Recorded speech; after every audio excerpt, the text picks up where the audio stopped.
Our third reading is taken from Prayer, the Breath of New Life by Pope Francis.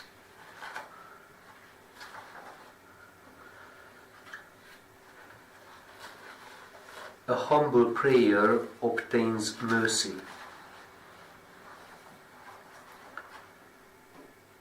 Jesus wants to show us the right attitude for prayer and for invoking the mercy of the Father.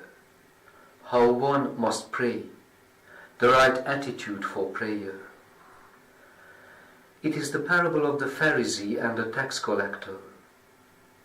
Both men went up into the temple to pray, but they do so in very different ways, obtaining opposite results. The Pharisee stood and prayed using many words.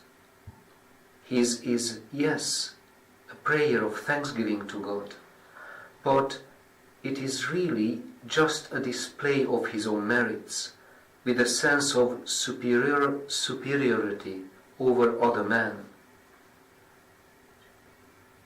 whom he describes as extortioners, unjust, adulterous, or even, for example,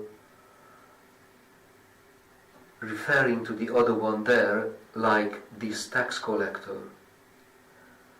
But this is the real problem. The Pharisee prays to God, but in truth he is just self-laudatory. He is praying to himself. Instead of having the Lord before his eyes, he has a mirror. Although he is standing in the temple, he doesn't feel the need to prostrate himself before the majesty of God. He remains standing. He feels secure, as if he were the master of the temple. He lists all the good works he has done.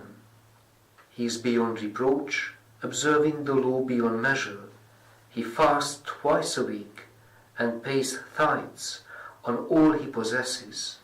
In short, rather than prayer, he is satisfied with his observance of the precepts.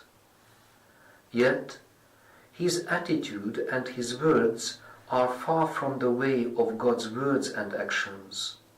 The God who loves all men and does not despise sinners. On the contrary, this Pharisee despises sinners, even by indicating the other one there. In short, the Pharisee, who holds himself to be just, neglects the most important commandment, love of God and of neighbor. It is not enough, therefore, to ask how much we pray. We have to ask ourselves how we pray, or better, in what state our heart is. It is important to examine it so as to evaluate our thoughts, our feelings, and root out arrogance and hypocrisy. But I ask myself, can one pray with arrogance? No. Can one pray with hypocrisy? No. We must only pray by placing ourselves before ourselves God, just as we are. Not like the Pharisee who prays with arrogance and hypocrisy. We are all taken up by the frantic pace of daily life, often at the mercy of feelings, dazed and confused.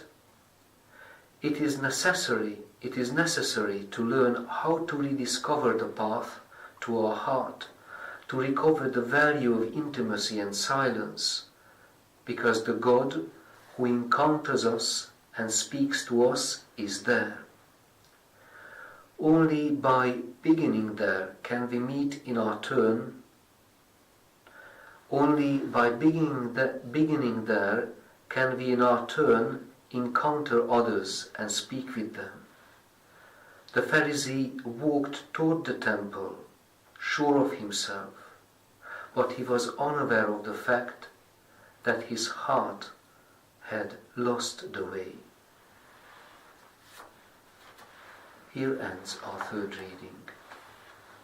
Bun, am spus.